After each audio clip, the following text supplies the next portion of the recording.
Okay, I'm just setting up the live stream. I'm very nearly there. Excuse me.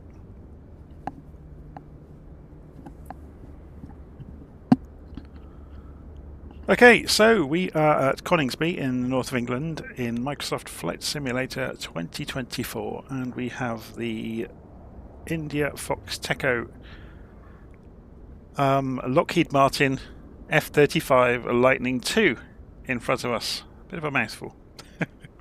So if you've not seen the aeroplane in the simulator, it's really nicely modelled. So as you can see, we can whiz around it and have a good look at it. Actually, should I go and, for anybody who's not seen it in the simulator, because it's now been released obviously for Flight Sim 2024, I'm going to plug in the Xbox controller and switch over to the drone camera and have a look at it. So I'm just sorting wiring out here on the desk while I'm chatting away, and we should be able to now press Shift and X and move around the aeroplane with the drone camera. It's better, isn't it? So, as I said, this is the Lockheed Martin F35. It's just been released recently for Flight Sim 2024 by IndiaFoxtEcho. So if you've previously bought it from somebody like Just Flight, for example, which is where I bought it from, you can go and update the updated version of the aircraft for free. So your previous purchase still counts for 2024. So we're going to look around. The level of detail in this thing is really great, and it's all animated as well, so the various sensors actually animate. Let's go and have a look around the aeroplane. And the level of detail is very, very good. Obviously, some of it is fictional, because I'm not sure you can actually get that close to the real thing, to, you know, especially things in the cockpit. So some of the functionality in the cockpit is obviously entirely fictional.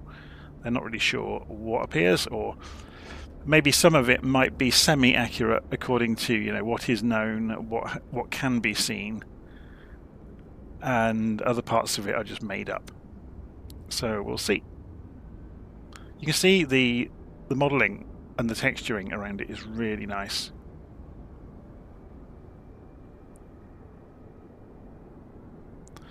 And again, the material modelling is good as well.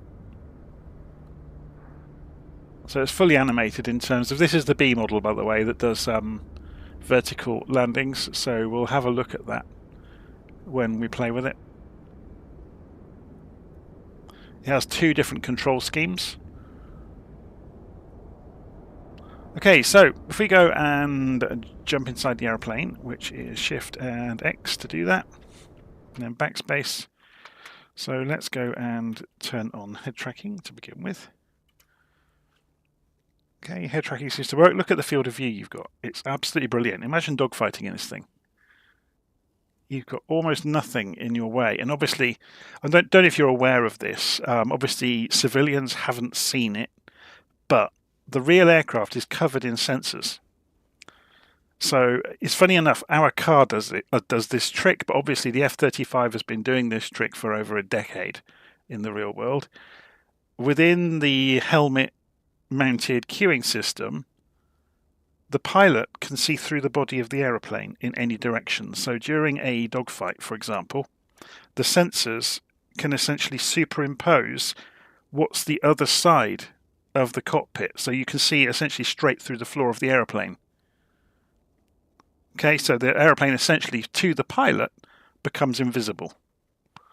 Which you can imagine what an enormous advantage that would be in a dogfight. So you don't have any of the aircraft in your way to see where the other aircraft is that you're fighting against. Anyway, quite apart from that, how do we get this thing started up? So I'm going to turn off the head tracking for a moment. It's all fairly automated, actually. So you turn on the batteries, and then we can turn on the inverters for the various systems. And you'll see when you do that, the first screen boots up. And it takes a while to boot up, so we'll just wait for that to happen. So yeah, this is the sort of thing the ground crew would do. You wouldn't be getting in here doing all of this yourself normally, so we're going to get rid of the tie downs. You can open the cockpit. It doesn't start with it open, which is strange. So you can do that. Let's have a look at that from outside. If we go back out to the drone camera, you can see there's our 3D pilot now. Now we're obviously inside the aeroplane. And again, the pilot is modelled really nicely as well. And obviously the helmet is a very expensive piece of kit because of the helmet-mounted cueing system. So it's a significantly better projected display than you're going to get in any kind of over-the-counter 3D system. Anyway, so we can go and close that canopy. Hopefully while we've been messing around. Oh, it's still booting up. It's getting there. It takes a while. Okay, so we'll just wait for that to get going. Let's go and put the HMD to auto mode. That's the human display, so that's the head-up display essentially. So that's come alive. It's bizarre that that's come alive before the systems have. There's a little bit of little bits and pieces that they haven't really thought about around that. You know, about what might come up before something else. Okay, just waiting for the screens. So let's go and fire the engines up. We're not going to wait for the systems. We put the engine onto run. And then we hit start. Okay, that screen's booted up, and now we've got power from the engine spinning up. The right screen will come up as well. So typically you might want to show the engine displays here and the fuel displays here. You are open to change what's on the screens. I can show you a little bit about that later on, about how you can flick through, because obviously, yeah, we can just go back to the menu and choose whatever we want to be in the various displays. So engines and fuel seems like a good idea to get started with. And then when the second screen comes up, we'll be able to go and turn the lights on. So if we go and hold it outside, it's noisy.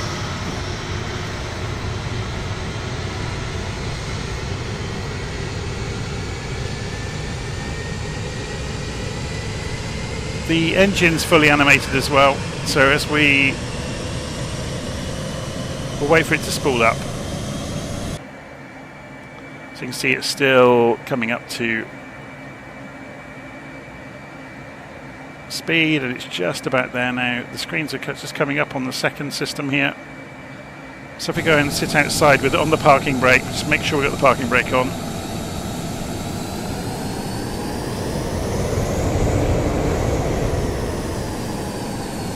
Good, isn't it? So we're still waiting for the systems to come up. Shouldn't take too long. As I said, it's fairly automated. A few switches and a couple of flicks of knobs and you're there almost. So we're going to put the taxi lights on while we're sat here. Again, we're still just waiting for this to boot up. Just while we're waiting for that, let's go and have a look around some of the other screens. So we've got checklists. We've got various systems. Oh, here we go, it's done it. So we'll put the fuel back on there so we can see our fuel status. While we're in flight, after the engine's up and running, you might change this over to EFI, and you might have this on flight control system. And you can put on, obviously you can put these on whatever you want, but notice the symbology across the top is different. So if you go menu here, you can pull up lights, so we can go and put our strobes and our position lights on. So you get a box around them if they're on. We also might want to go and set up the ILS for Coningsby. So I think it's 111.15. So we can click here and go 11115. And then we can switch it on and off here. Obviously, I don't think it will come on until we are in the air. Okay. So I'm going to take the parking brake off. We can also look outside. We do have control to an extent over the flaps. It's kind of just changing the mode though. So you can have leading edge slats, but normally you don't need to bother with it because it's fly-by-wire. So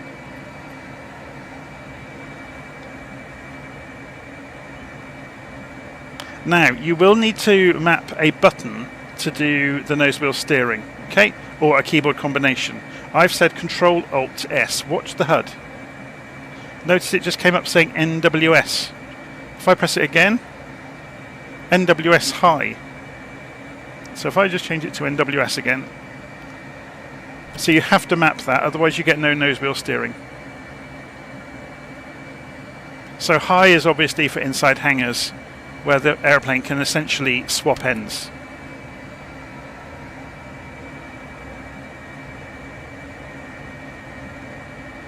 So it's going to taxi out here at Coningsby. So did I put the taxi lights on? Yes, I did.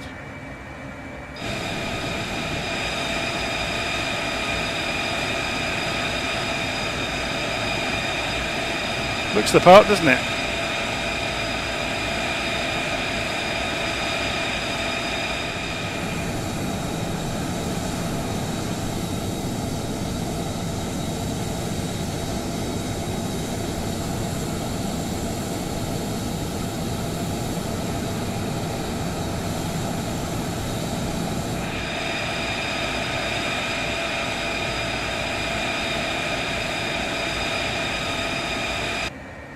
So I won't profess to be an expert at this aeroplane because I haven't spent any time in it, really. I've learnt how to operate it on a basic level, but there's obviously a ton of functionality in the screens that you can go play with. I'm not sure you can go as far as doing things like pickling targets or anything like that, but it's still good fun. Okay. Oh, look, we got a warning. Look, that's really good. So you've got some takeoff checks as well. So what it's warning about there is we have not rotated the arming mechanism for the ejector seat. So we've just done that.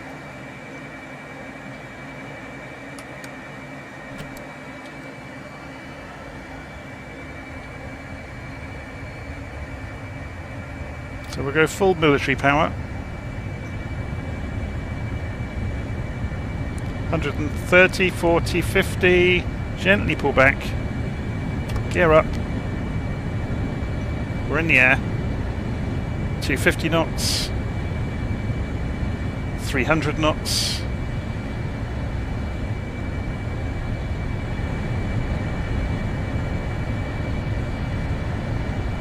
so we haven't opened the afterburners yet, just gone through the vertical. Roll over the top gently, up to 5,000 feet.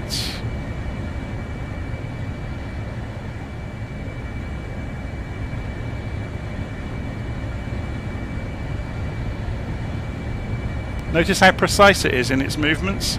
So they've done a really good job of simulating fly-by-wire.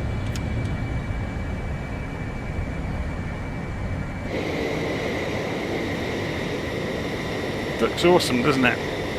Very, very nice.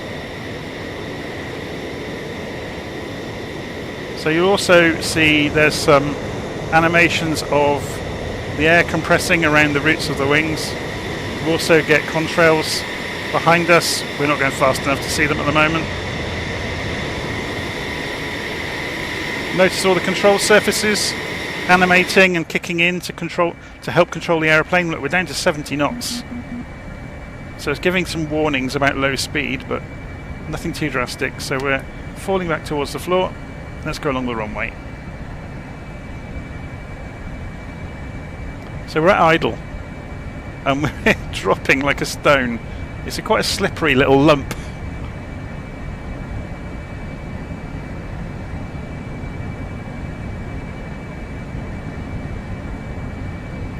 Okay, let's open the throttle flat out, and we'll go afterburner this time.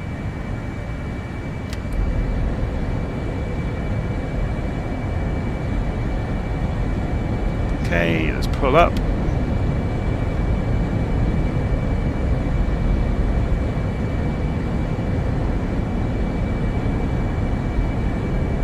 So it's holding that speed remarkably. Look, 400 knots, not really dropping airspeed too quickly at all.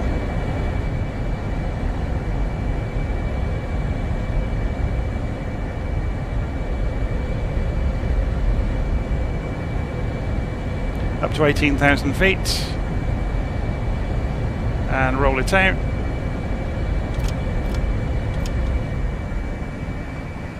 Afterburner off, and we're just at 50% power. We're holding 400 knots. That's crazy, isn't it?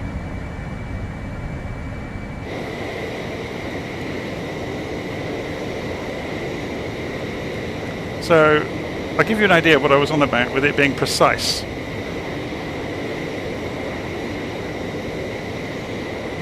So you notice the tail, once you, to stop any rolling moment, it gives the opposite direction. So you can do very, very precise movements.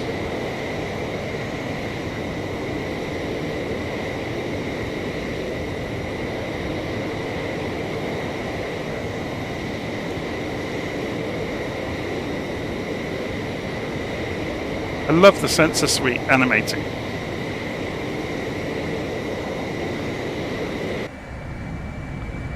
Okay.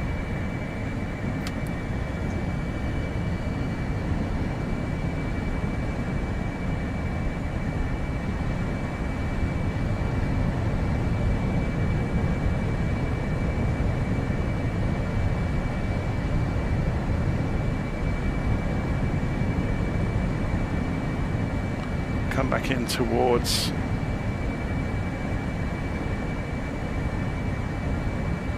I'm just using the Airbus controller. I'm just looking at the live stream comments there.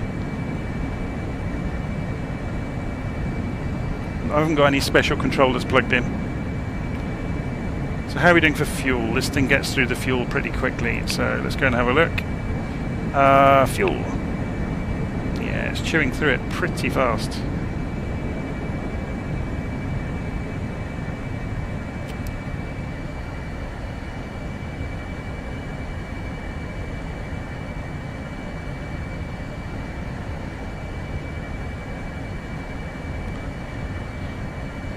Okay, so coming in about 1,000 feet. We'll fly a basic circuit, shall we? Just to try things out. So if we go downwind, the ILS is the other direction. It's down into this runway. So if we carry on in a straight line and then straighten up for about 70 degrees, which will be the reciprocal. See, let's help the airplane do it.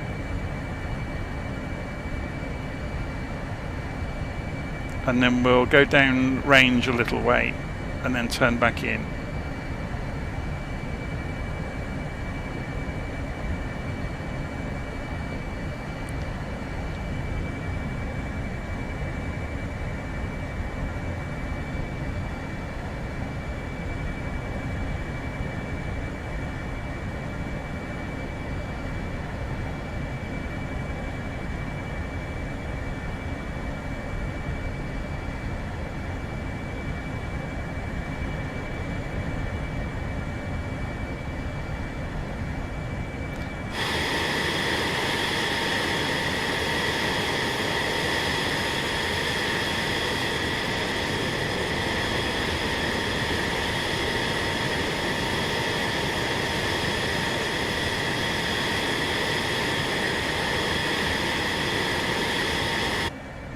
See where we are, 1,200 feet. So we should be able to put the ILS on. I can't remember how it works, so bear with me till we turn around at least. So it's on the right frequency.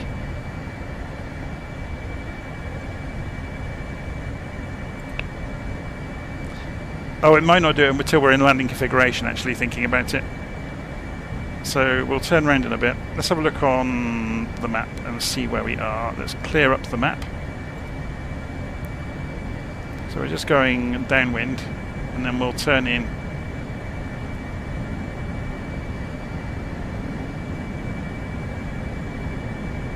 Okay, this is probably enough.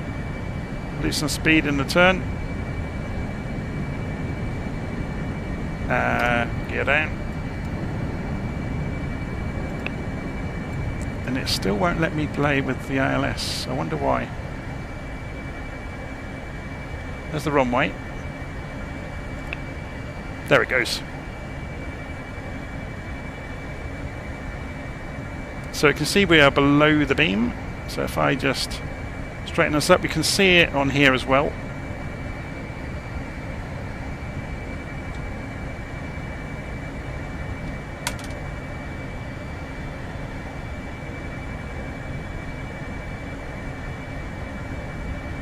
So we're getting closer to the beam. So here comes the glide slope. So if we go right a bit, you should see the localizer come in.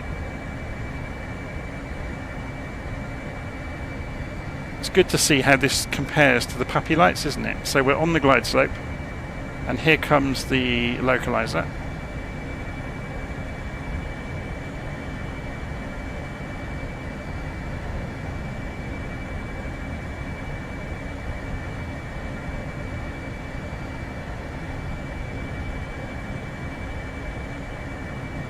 And the glide slope on the HUD pretty much agrees with the puppies, which is always good. So let's have a look at that from outside.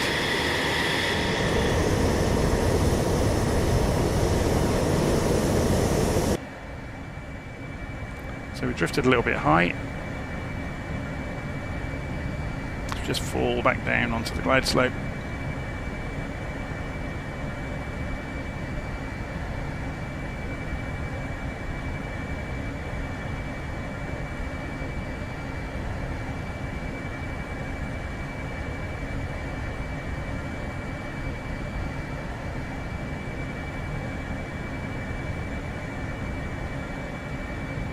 Just dropping the speed gently down to about 125, 130 knots.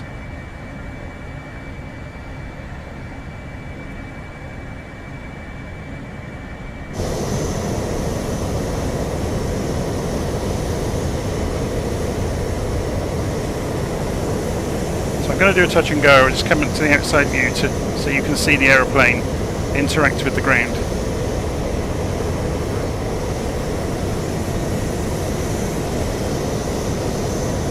Cool, isn't it?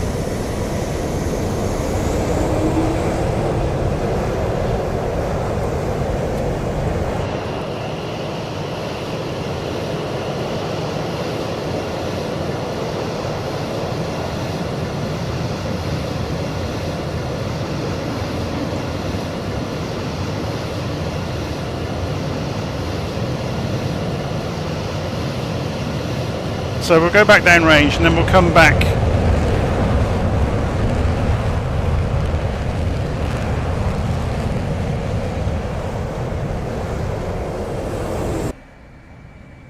So we want to be about 70 degrees, don't we? We'll come back and try the alternate control scheme, which is for obviously short or vertical takeoff and landing. You can use TACAN as well, it's in here, so you just have to switch it on. So you just put the code in and off you go.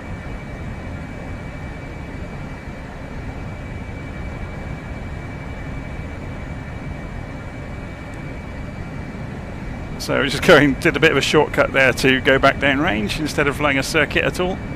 So we're going very slowly. So where are we? 6,000 feet. So if we just pull up and do a reversal.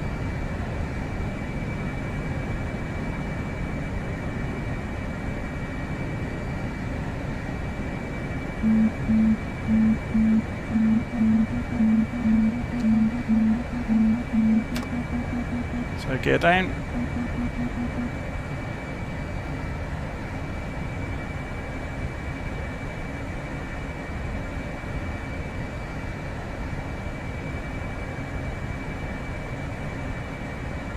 Get broadly in line with the runway, and then we're going to press this button over here that says hook/stovel, short takeoff, vertical landing.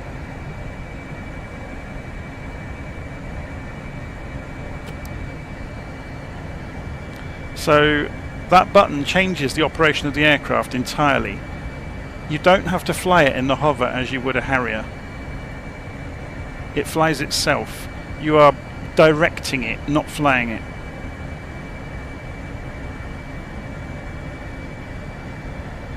So, if I press the button now, it's changed modes. I can come off the throttle. So now the throttle is my vertical speed, and forwards and backwards on the stick are my speed forwards.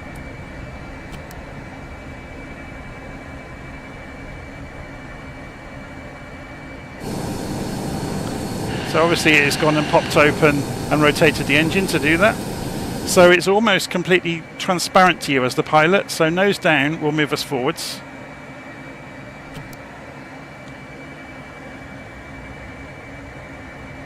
So let's get the engine display up. If we do it over here, then you can see what's going on. Actually, no, we want the flight control system, don't we? There we go. You can see what's going on with the angles of the engines.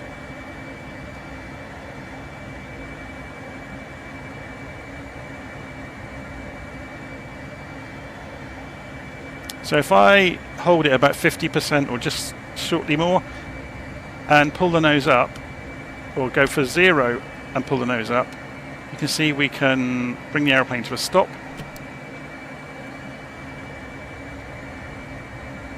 But I'm using power purely to control vertical speed.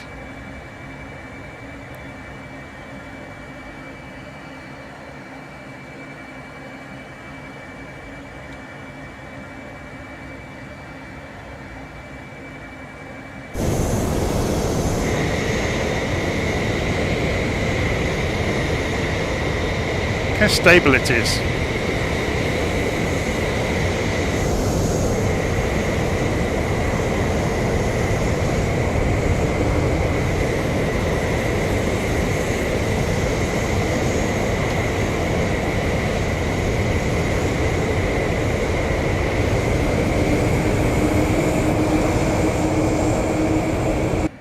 So if we press the button,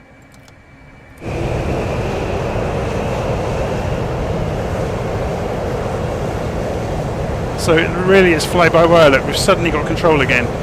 Snap back into our control.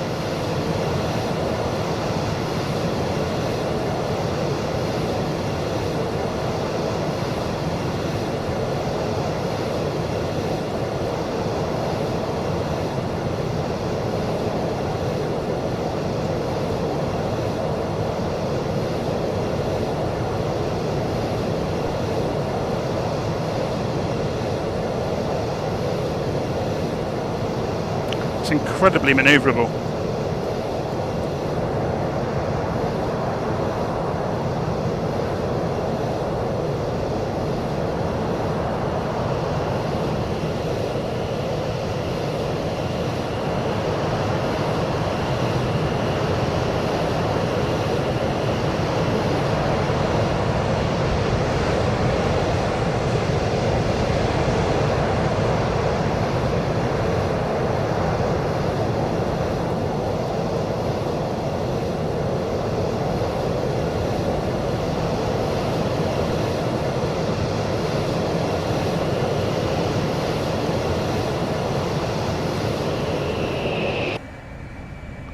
Okay, let's get our bearings, find out where the airfield is again.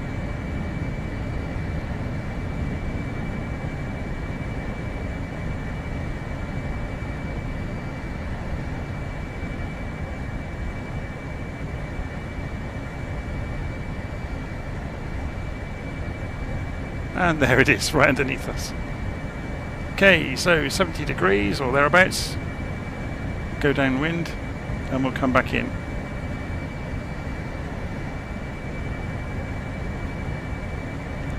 So yeah, the whole point, if you talk to any or listen to any of the ex-military pilots talking about the flight control systems of the fighter jets, they are intentionally easy to fly. All of the effort into making everything automated is so the pilot can be making decisions about the weapon systems and the sensor systems and not having to worry about flying the plane so much. So the more the plane can do, the more the pilot can be managing what's going on rather than fighting the aeroplane. So it gives them more capacity to fight the war rather than, or fight the fight I should say, rather than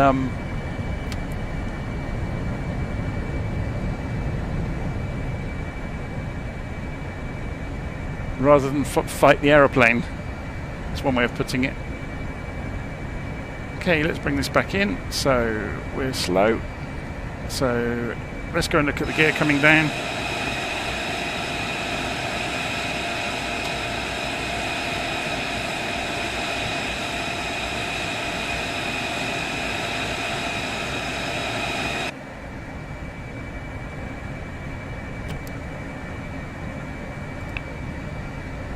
There's the ILS. Obviously we don't need it. We've got very good vision or visibility of the runway.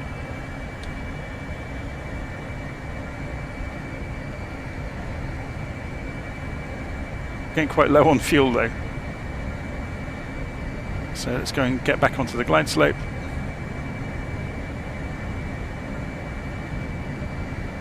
There we go. Get the speed under control.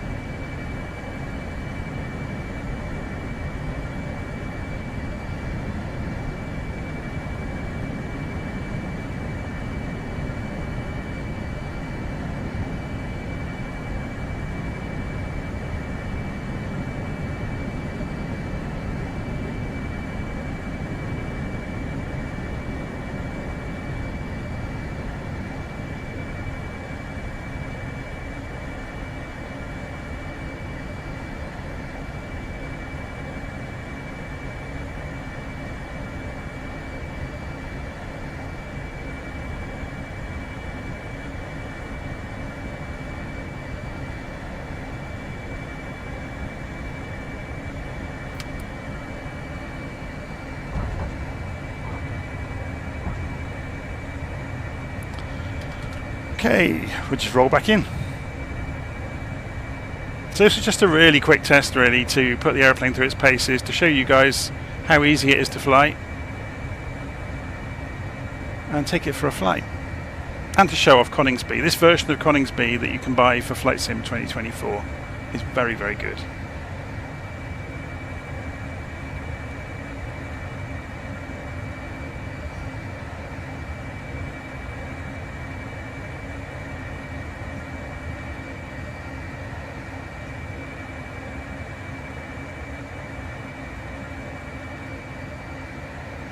Should we go and say hello to the Eurofighters?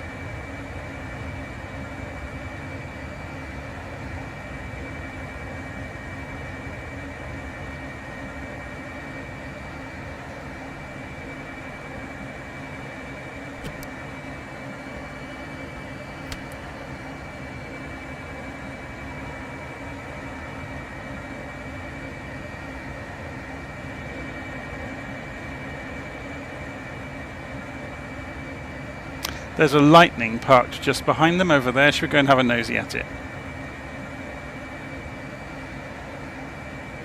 I'm still waiting for somebody to make a decent Lightning for Flight Simulator. I'll be there if they make one.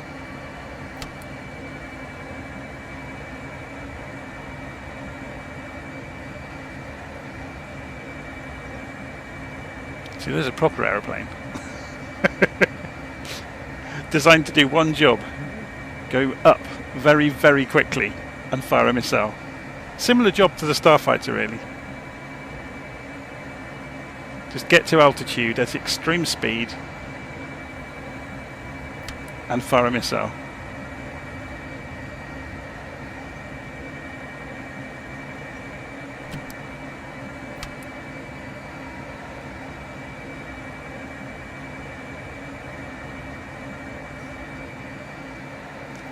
So parking brakes on. I think to turn the engine off, we can just do that. And then you can go and turn off all of the engine. And you'll go dark.